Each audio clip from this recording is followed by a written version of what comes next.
Thank you for being here tonight. My name is Patrick. I'm one of the family service counselors here at Families First. Heather and I would like to thank all of you for being here with us tonight for Grieving Hearts. Christina McMillan will be talking tonight about the difficult period after losing a loved one. And she is someone that we here at Families First turn to all the time to help families with this difficult subject. So, Christine.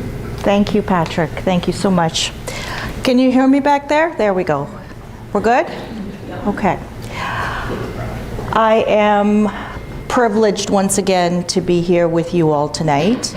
And I'd like to thank Families First, Patrick, his team, Brianna, and all for continuing to offer this wonderful service to the community. I have been affiliated with Families First for quite a number of years. I've been in bereavement for over 25 years, and since I've been in my private practice, close to 8 years, I've been affiliated with Families First. I'm very proud to be here, and as I said, very privileged to be here. So we'll be here approximately an hour and a half to 2 hours, depending on how involved you get, how many questions you might have. This is a presentation format. It's not a support group, but if you do have any questions pertaining to anything that I share, you want me to clarify anything, you want me to go over anything, feel free to do so. But this is just not quite the format where I can answer specific questions pertaining to your grief journey. Certainly come up and speak to me after the session, or if we take a break, feel free to do that. I will ask you throughout the evening if you have any questions. I'll ask you about halfway through if you want to take a stretch break. For those of you who this is your first trip to Signature Tribute Center, the washrooms are out the back door, both men's and ladies. If you feel at any point in time you need to stretch, you need to go out and get a breath of fresh air, you need to take a grief break, feel free to do that. I won't be insulted, okay? So before we begin, I want everyone to kind of take a deep breath with me, okay? In for a count of 4, and release for 4. Okay? I want you to settle into some deep breathing. I want you to let whatever you're feeling at the moment, maybe some anxiety, some tension, certainly some sadness, I want you to be okay with it. And we here at Grieving Hearts, we don't accept apologies for tears, okay? That's nature's way of helping you to heal, if that's how your body needs to heal. So some deep breaths throughout the evening, and I want you to pat yourselves on the back for being courageous enough to come out here tonight, and for those of you who are joining us via live streaming as well. So we're going to turn off our cell phones or put them on mute, okay? Because we forget about that. And of course we can never find them when someone's trying to reach us. So I've put mine on mute. I'm going to make doubly sure. Okay. So, grief in the new year. When a loved one dies, grief enters into our life without permission. And the death reconfigures our world. It has the potential to reconfigure our reality. And the new year is a time marker where we might be a little reluctant to accept. I mean, it's natural during the holidays that we get reminiscent and nostalgic about loved ones and friends who are not with us, but certainly about loved ones that we are separated from as a result of death. But if your loved one died in 2022 and you are what we call acutely grieving, this new year facing you might be a bit daunting to think of the new year stretching out in front of you without your loved one. So thank you for coming here to learn more about grief and how you can overcome this challenge, because it is challenging. So normally, before your loved one died, before the pandemic, A new year is a time for reflection. We look back on the year, we think about our triumphs, our crises, our sadness, our disappointments. And we also look forward, hopefully with some sort of optimism, to the year ahead, a clean slate, so to speak. And it's also quite common to make resolutions. I'm going to get healthy, I'm going to get organized, I'm going to start an exercise program. But when you're acutely grieving, those resolutions don't have much meaning, do they? It's really not important if you become organized. As a matter of fact, as you'll hear later on, grief can make you disorganized, can't it? But this is a different kind of New Year for those of you who've lost a loved one recently. You're probably really surprised and proud of yourself that you coped through Christmas. You made it. You got through it. And those of you who are here for the Christmas presentation, right? Good for you for getting through it. Good for you, for all of you, for getting through it. However, the new year can trigger and intensify feelings of absence. Because it's a reminder of your new reality. When everyone is talking about starting fresh, being full of optimism, your reality is right here in front of you. And you might be surprised, because you cope so well with Christmas. You're still walking, you're still talking, you're still breathing, you're still here. You might be very blindsided by the pain of not only the actual December 31st transition to January 1st, but all this month. You might be surprised. Can I have a show of hands if you're courageous enough? Was anyone surprised about the new year? The only courageous person in the room, this lady here. Yeah, it's a bit surprising because there's so much build-up for Christmas that we kind of forget the new year. Yeah. So some of you might be digging in your heels. Maybe you don't want the year to pass. Because this coming year is a year when they're not alive. This is a time when you start making some memories without them. So you might be reluctant to turn the calendar page over. You might be angry, more sad, while everyone around you is full of optimism and hope. What kind of resolutions make sense to you this year? It's enough that you get out of bed. Others may be hopeful.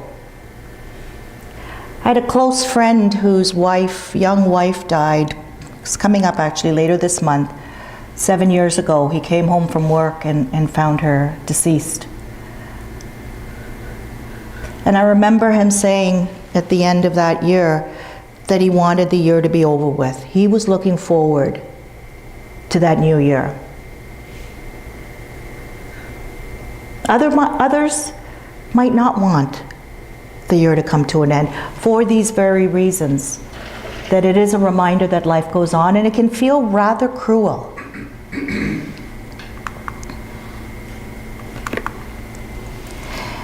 In our lives, change is unavoidable, loss is unavoidable.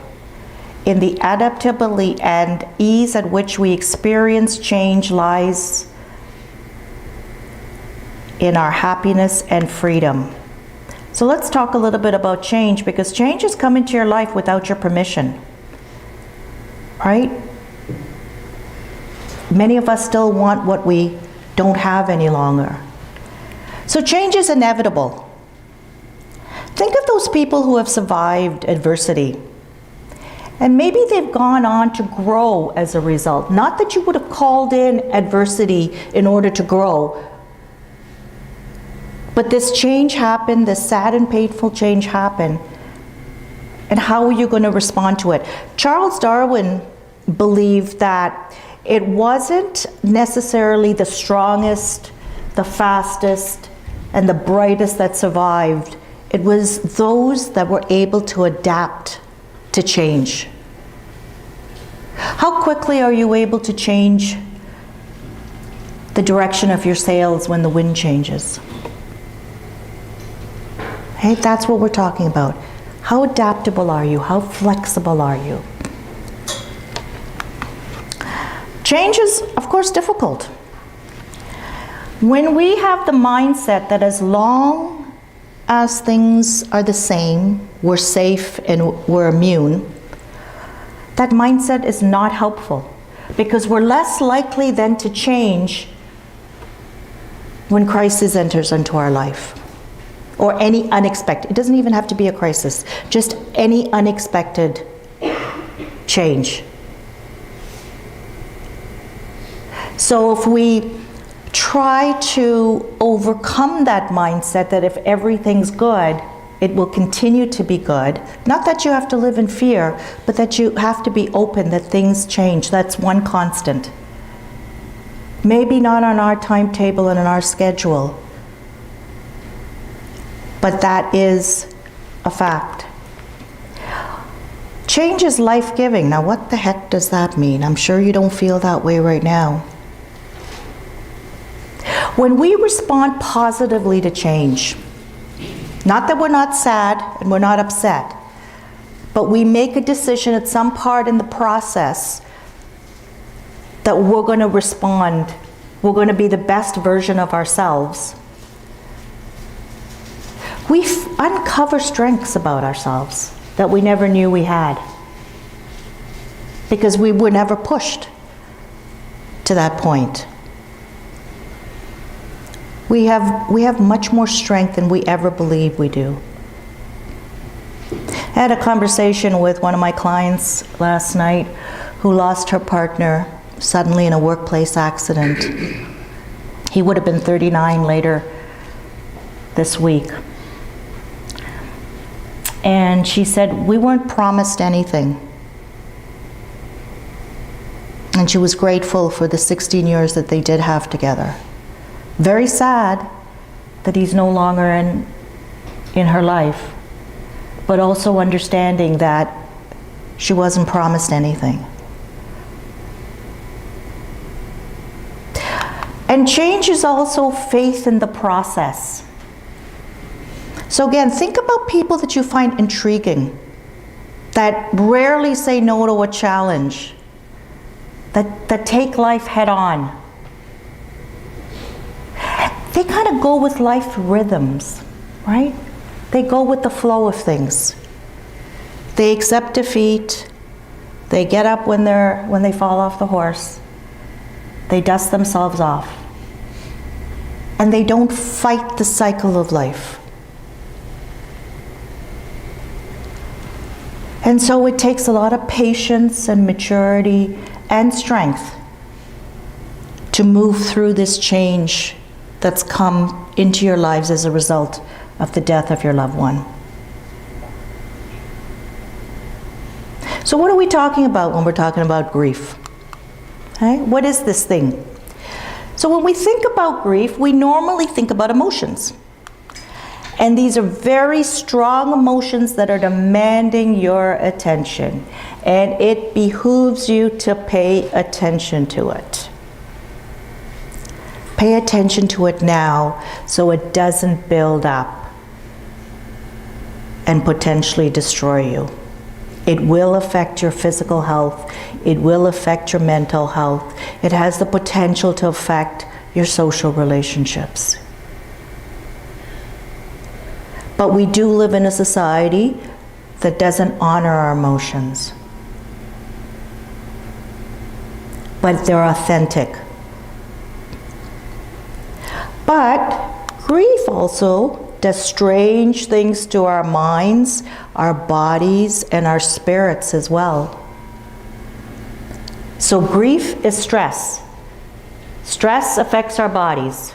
Stress affects our minds. So why wouldn't we have sleep disruptions and appetite disruptions and chronic conditions that are magnified or exacerbated? Why wouldn't you be exhausted and tired? Why wouldn't you feel like you're going through quicksand? Grief slows us down so that we can absorb the reality of what's happened to us. Our head knows, but your heart isn't even close to knowing what's happened. So grief is the journey between the heart and the head. And the head takes much longer to catch up to what the head already knows. So you're not acting as if your loved one is still alive, but your heart acts as if your loved one is still alive. It affects our memory. When we're emotionally dysregulated, more so than usual, it takes our thinking offline. Anybody experience that? And it has nothing to do with age, let me tell you, okay? You are not going crazy. You're grieving. We only have so much bandwidth, okay, to deal with the unimportant things like paying bills and remembering appointments, because our minds are preoccupied with our new reality. So those things come back. Our focus is affected, our motivation is affected. Things that we normally enjoyed, we show no interest in. And that's frightening, because we think we're losing ourselves in the process. You're really kind of under construction. So please don't expect the same things as you would before the death of your loved one. Our belief system, our faith, our philosophical outlook on life, your identity is affected. Who am I now? Am I still a mother, a father? Am I still a child? Am I still a son? Am I still a daughter? If my parent has died, am I still a spouse? You begin to question your purpose as well. Do I want to go on? Why am I here? Your role has changed. You may feel like you've been fired as a spouse or a parent. You no longer have that job anymore.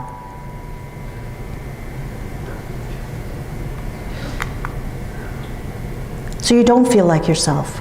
And because we don't talk about this, we're not comfortable with this in our society, you feel like you're going through this alone, and you feel like you are going crazy. So I'm here to tell you, you're not. I use the analogy of broken bones all the time because grief is not concrete. It's not something we can wrap our heads. We know we're feeling it, we know we're going through it, but how do you explain that to someone who's never gone through it? Well, if you broke your leg, you wouldn't expect yourself to be dancing on that leg if you were recovering. You don't have to like it, but you do understand the normalcy of it. And so what you're doing is you're trying to make your way through life right now with a broken heart. And so you have to be gentle with yourself and teach other people to be gentle with you, but you've got to start with yourself. Not apologizing for tears, not being embarrassed if you have to leave an occasion early. So it starts with you, and you can teach the people around you how to treat you. But I assure you, if you had a broken bone, everyone would know how to treat you. So you are normal. It doesn't feel normal, but you are. But this is not the state that you will have to live with perpetually. It's not. If you do your grief work.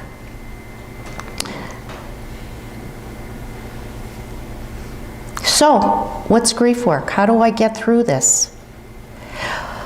As much as grief slows us down so we can absorb this reality, it's also energy that needs to be expelled. Okay? So grief work, when I speak about grief work, is accessing your feelings and your emotions and giving them voice, externalizing them outside of yourself. That's called mourning. There's a difference between grieving and mourning.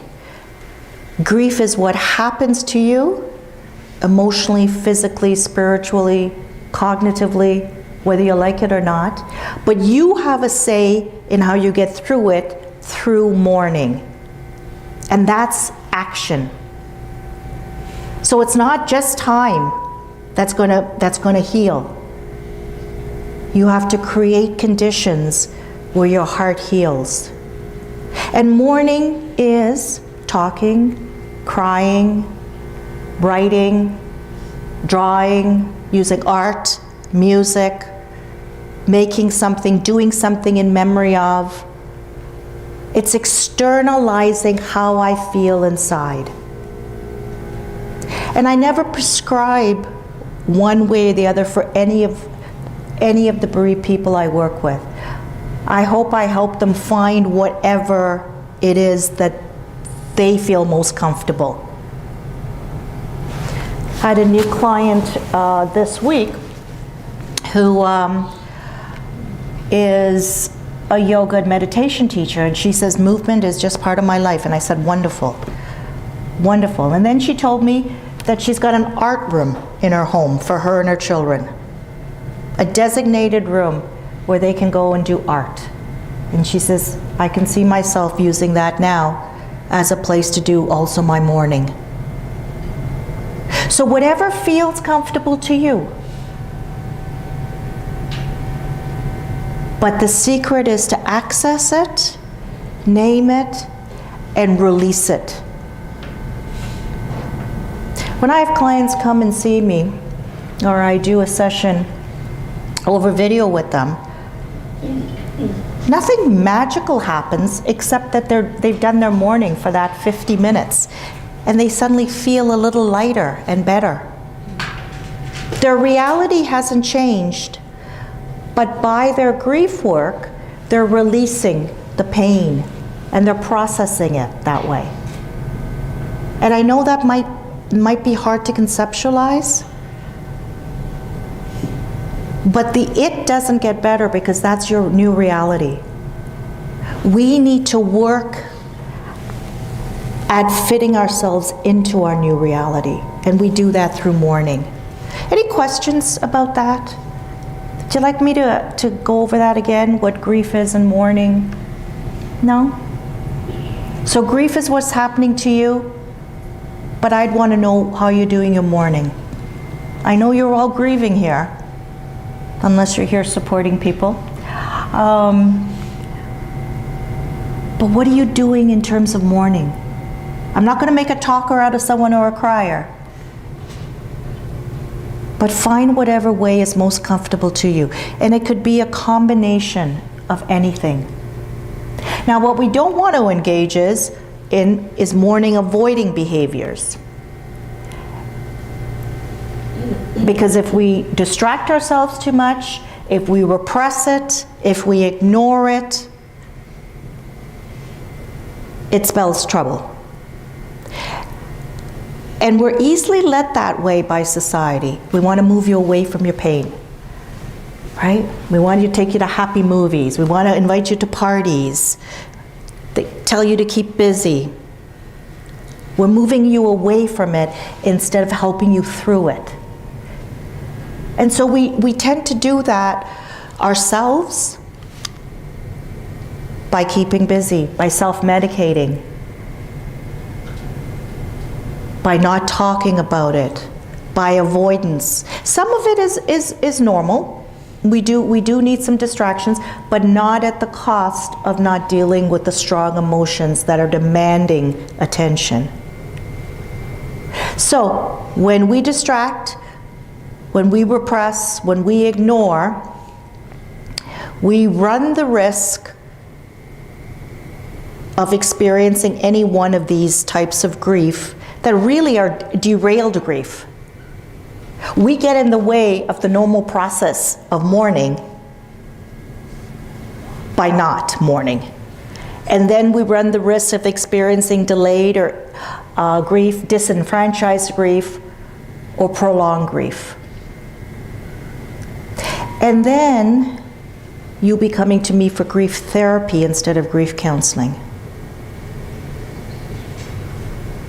And usually this happens, I would say probably years later,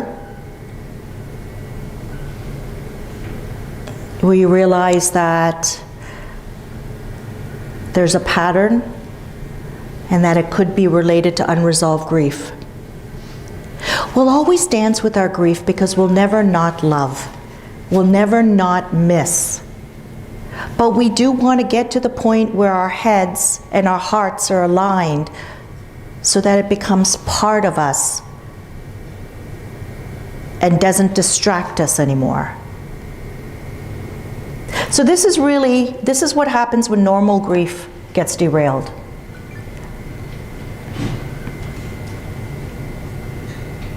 Any questions?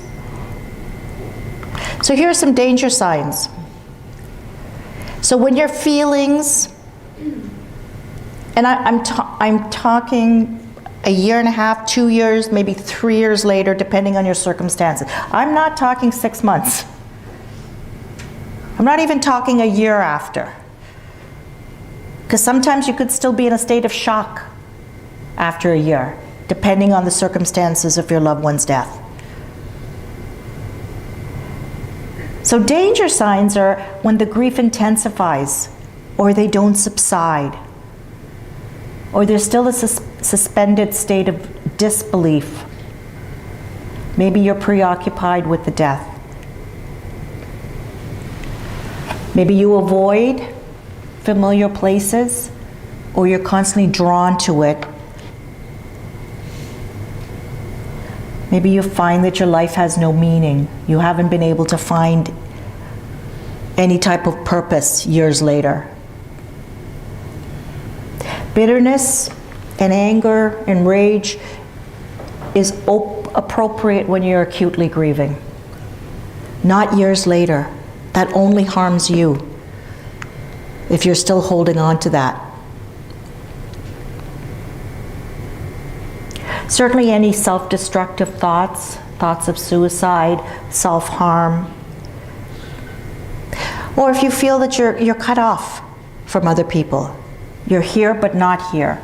You're not able to make any kind of human connection because you're so preoccupied with the loss. And of course, increasing misuse of any type of substances or any type of addictive behavior certainly is a sure sign that you're trying to escape from something that's painful.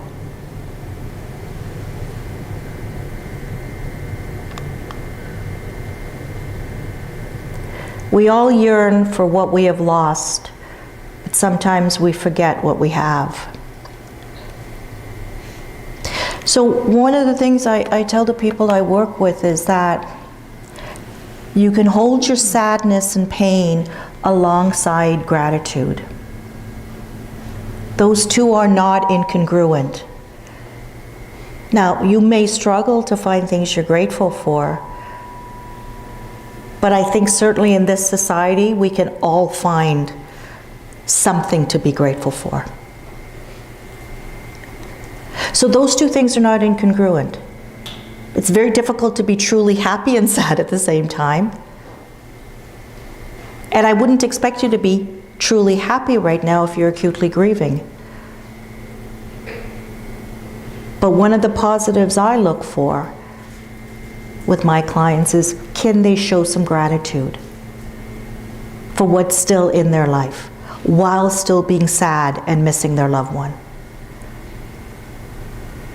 So that's something you can reflect on as you move into this new year. As sad as you are, as broken-hearted as you are, do you still have things you're grateful for? Any questions? No? Do you want to take a break? A stretch break? Don't be shy. Sure? Okay, we'll take a thank you. We'll take a quick break, stretch, and maybe introduce yourselves if you don't know the people around your table, and we'll reconvene in about 5 or 6 minutes.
like this chatter? Have you made any grief friends here in the room?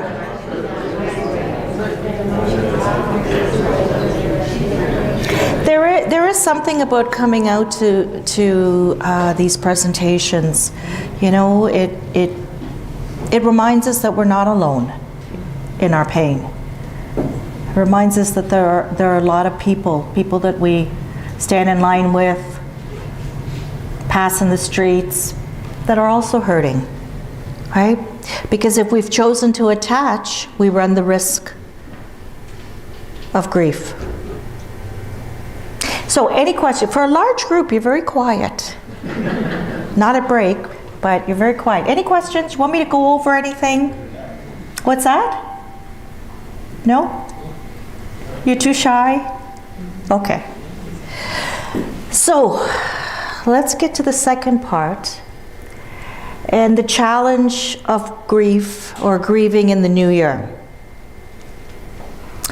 So the first thing I'd like you to think about is, I resolve to remember that January is just another month.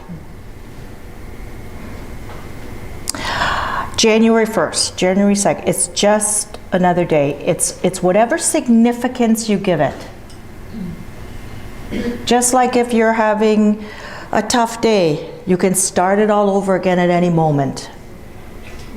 So don't buy into the commercialism that you have to sign up for a gym. Okay? Don't buy into that. Your new year, your optimism can start at any time. What I'd like you to do is, I want you to focus on self-compassion and self-care instead of self-improvement. Okay? I want you to have compassion for that grieving part of you. Because although you might feel that you're a walking, talking grief, you've got other parts of you. You're a friend, you're an employee, you're a neighbor, your grandma, grandpa, mother, father, sister, brother, cousin. So I want you to find some compassion for that part of you right now that maybe is preoccupying you, and that's your grieving self. Treat yourself with compassion. Practice saying no. Can anyone say no, period, without an explanation after that? I should teach that. No, no thank you, not right now. I'm not able to. However, I can do this and this, if you can. But we don't should on anyone, and you shouldn't should on yourself either. Okay? No, I'm not able to do this right now. Again, find something to be grateful for. Learn as much about grief from reliable sources. There's no stages. Grief comes in waves. It's secular. It's wave-like. It's dynamic. It changes. And it softens as we do our grief work. So if you see anything that says stages, be a little weary, okay, of that. And then you're going to face your grief head on. And you've done that by coming here tonight, by showing that you want to learn more about grief. And hopefully then you'll go out there and walk the walk, or continue to walk the walk, which is doing your grief work. Maybe you want to put a really good support system in place, or maybe review your supports. Dr. Alan Wolfeld says there are basically 3 groups that you can divide people into after grief. The first group are people that will walk with you, or what he calls companioning you through the grief process. They won't push or pull you. They'll give you a little nudge every now and then, but they won't should on you. They'll walk with you, they'll hold you, they'll They'll hold you up when you feel hopeless. They'll embrace you. They'll laugh with you. They'll cry with you. They'll come to grief seminars with you. 1/3 of the people will be neutral. It's as if they don't even recognize anymore that you've had a significant change in your life. And 1/3 of the people will be the people that should on you. Thank you for that laugh. Yeah, they're the ones who tell you this is what you must do. And of course, we're going to feel compelled because we don't talk about grief, so you think you're abnormal. But now you know differently. You never thought that? Good. Good for you. Good. I'm glad. So figure out the people in your life and the people that come into your life, what group they belong to, loosely. And people might move around from one group to another. And my advice to you is stay really close and tight with the first group. Okay? And it doesn't have to be quantity, like your Facebook friends. It has to be quality. Who can you rely on? Who's there for you? Who'll hold your hand? Who'll gently walk with you through this? Who'll sit with you in sacred silence when no words are enough? Now, family members can be in the second or third group, unfortunately. That takes a little bit of navigating that dynamic. But maybe you can learn to speak up and say, this is what I need. This is what I can do. This is not something that works for me right now. Okay? So remember the rule of thirds. Be okay with your relationship with grief and don't judge it. Don't be shameful if you're crying and you were raised to believe the tears are nonsense or that it's a waste. Tears actually contain stress chemicals and they cleanse the body. So that's why we get the term, you feel better after a good cry. We're releasing stress chemicals, just as we do when we sweat, right? And yet, we've villainized tears. We condemn them. We apologize for them. So treat yourself more compassionately. Don't judge yourself. And we don't have bad days in grief. You might feel bad, but according to me, it's probably a good day because you're feeling the pain. So they're not bad days. They're grief days. They're healing days.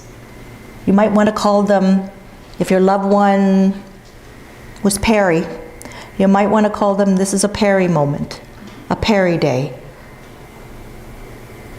And tell your family. Tell your family. When you ask me how I'm feeling, and if I've had a particularly grief-ridden day, say, I'm having a Mary day. That's okay. No more explanation is needed after that. I resolve to not allow fear to stop me from trying something. Try to imagine if you didn't have fear. What would you do? What would you do? Bungee jump. But who said that? Yeah? Actually, I have a great, I know, me too, if I didn't have fear. I had a lady who was in her early 70s who came to see me after her husband died. And this was about 2 or 3 years after he died, and she was still holding on to the fact that she felt responsible for his death, and he died of a cardiac event, but she still felt responsible for it.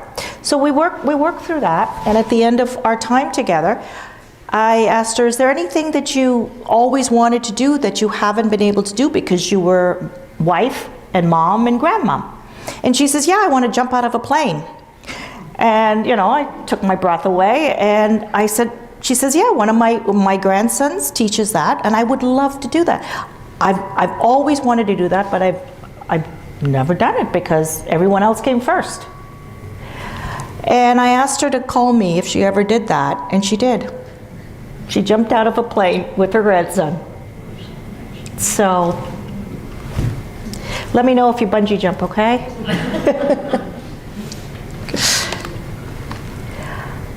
Acknowledge that you're still loved. There are still people around you who love you, and you have the privilege of being loved by your loved one. Be okay with moments of joy, okay? That usually comes with perhaps a little bit of guilt, right? I shouldn't be laughing. You know, I had a really good time at that event. Now, it's natural to feel, well, I wish my loved one was there with me enjoying myself. But there's no rule book that says that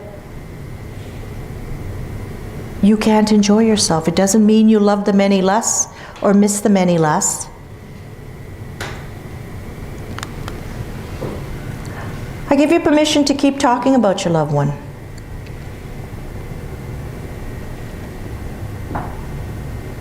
And I'll hear this often. Well, I don't want to bring other people down. Well, if your loved one wasn't with you when they were alive, you talk about them. Why would you stop talking about them now? If it's appropriate, pertaining to the conversation, why wouldn't you? Seek professional help if you think you need it. I resolve to teach others that they cannot make me sad or cry. Other people can't do that to me. I didn't want to bring his name up because I didn't want to make you sad. Well, the fact is I am sad.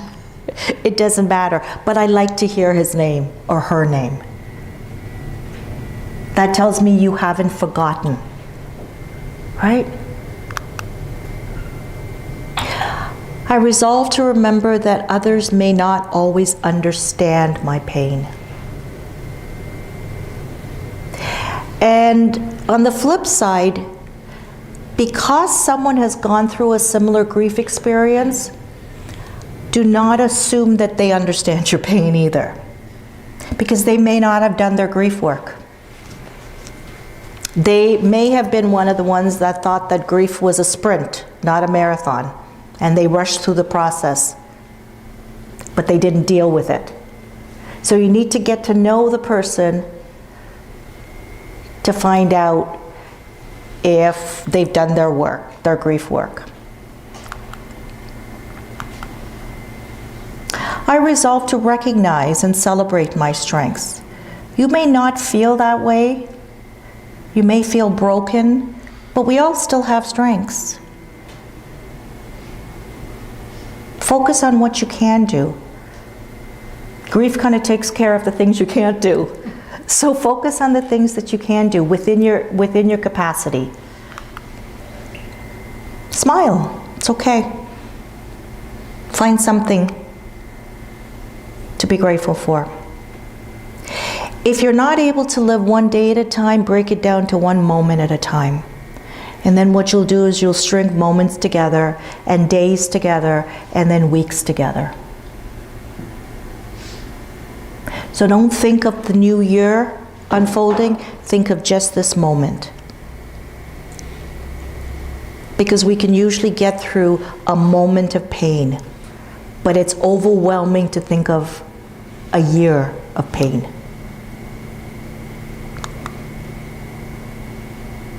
Again, let go of any guilt that might accompany moments of relief from the grief. Be of service to others. There's lots of evidence to show that biochemically You know, the reward centers in the brain light up when we're of service to others. It not only does good for the recipient, but it also helps us. What about being grateful? A little mini exercise could be, before you go to sleep every night, is write down 3 things that you are grateful for that day. Even if tears fall on that page.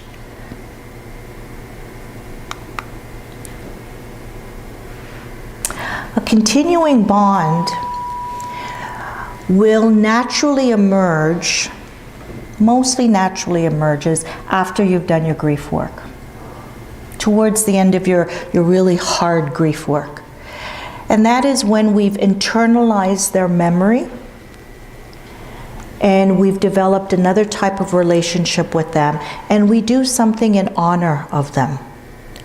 And they're integrated into our lives, but not the focus of our life. And that's called a continuing bond. And I hope that for all of you, you're able to establish a continuing bond with your loved one, so that as you move forward in your life, as you live on with your life, you're taking the memory of your loved one with you.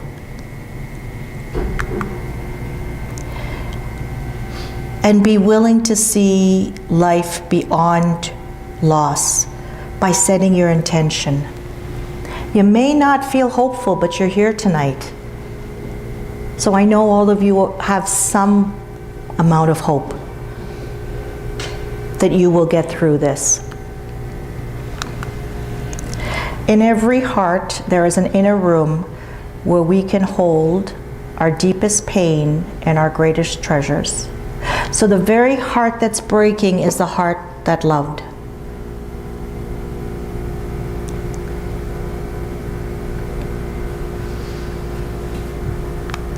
So as we wind down, I'd like you to just reflect on these things. I'd like you to think about who inspired you in this last year. Was it someone that you knew and loved? Was it someone that came into your life? What have I learned thus far? Are there any strengths that you've discovered that weren't apparent before your loved one died? Are you surprised that you were able to do something that you never thought you could? What was important to me before my loved one's death compared to what is important now?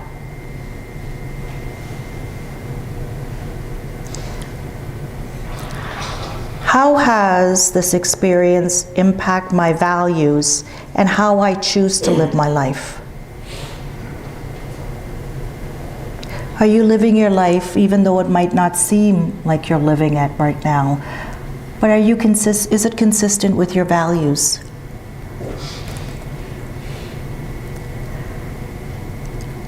And eventually, my hope is that you're able to find some meaning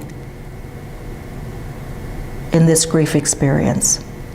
And it's not meaning that anyone can give you or tell you or direct you to. You will write your own script, and hopefully you'll find your own meaning to what you're going through. Are you becoming better or bitter?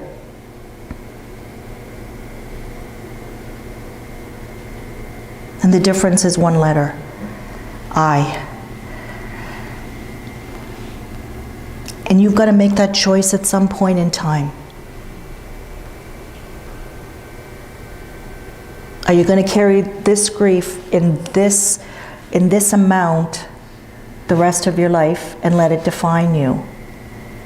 Or are you going to work through it and naturally come out of it, having formed a continuing bond? So being alive is sometimes painful. It's not always comforting.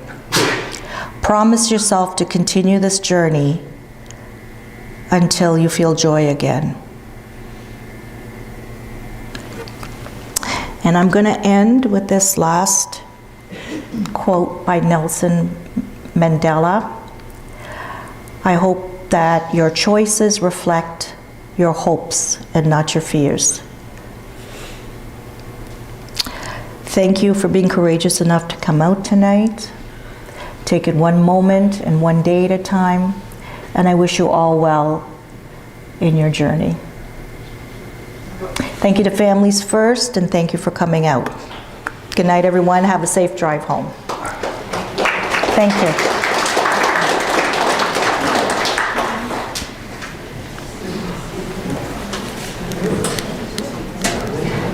Good.